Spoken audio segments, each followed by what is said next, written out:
mu ntumbero yuko igwirirana ry'abantu ryoba inyungu ntiribe ingorane ku gihugu. Urwego rw'umuhuza w'abarundi rwaratunganije mu ntara ya Ngozi indwi yahariwe guhimiriza abaserukira abandi ibijanye no gutunganya neza igwirirana ry'abantu hamwe no kurwanya amabi afatiye ku gitsina. Umuhuza w'abarundi amenyesha ko iyo igwirirana ry'abantu ridatunganijwe neza liteza indyane z'amatongo, ibintu abantu bakenera bikabura. Indongozi rero zikwiye gufata iya mbere mu guhimiriza abandi. Ikibazo c'igwirirana ry'abantu kiriho kandi kiraboneka, kandi hakaba hagwiriyemwo urwaruka rwinshi kandi rugifise inguvu. Igwirirana ry'abantu rero iyo umuntu atariravye neza murabizi yuko rirateza ibibazo rigatuma haba indyane, kuko amatongo acayaga ibyankenerwa abantu bakeneye bimwe bimwe ntibikwire, bigatuma rero haba mu ngo haba mu kibano abantu bashobora usanga bagiye mu njyane.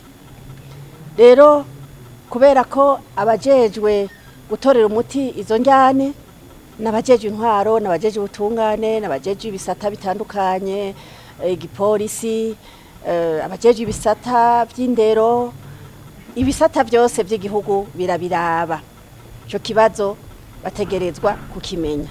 No munsi rero no kugira ngo turabire hamwe mbega ico kibazo cifashe gute, mbega twogerageza kugira ngo uwo murindi twese tugiye hamwe dukoranye tugemere nk'abawuhagarika.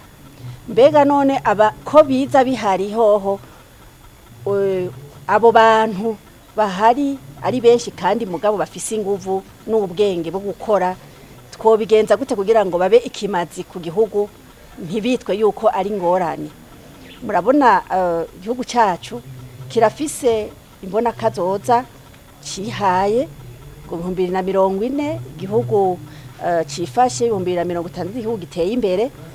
Murumva yuko abo bantu bazogira ikimazi kinini ya cyane gose, ariko bisaba ko bahugurwa kugira ngo bahindure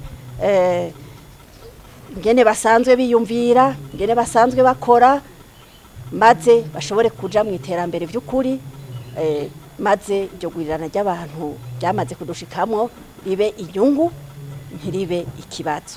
Userukira ishirahamwe FINIWAP mu Burundi amenyesha ko indongozi mu bisata bitandukanye zikwiye gushira inguvu hamwe, umwe wese akagira icaterereye kugira ngo iryo gwirirana ry'abantu ribe inyungu. Mu Burundi rero abantu benshi bagizwe n'ugwaruka, nico gituma rukwiye gushigikirwa rukikorera ivyabo. Ivyo rero ngo nivyo vyatumye iryo shirahamwe rishigikira mu bisata bitandukanye. Uyo aserukira ishirahamwe FINIWAP amenyesha kandi ko iterambere ridashoboka mu gihe hariho abantu bagihohoterwa. Ni naco gituma higishwa ivyigwa vyo kurinda amabi afatiye ku gitsina. Mu vyigwa vyatanzwe abahinga berekanye ko ibice 80% vy'imanza ziri mu masentare ari imanza z'amatongo. Mbere ngo no mu myaka 3 iheze urugero runini rwabituye umuhuza w'abarundi baba bafise ingorane z'amatongo. Abo bahinga bakaba batanze akarorero k'igihugu ca Botswana cyashoboye kuvyaza umusaruro igwirirana ry'abantu, aho ibice birenga 60% bafite ico bakora.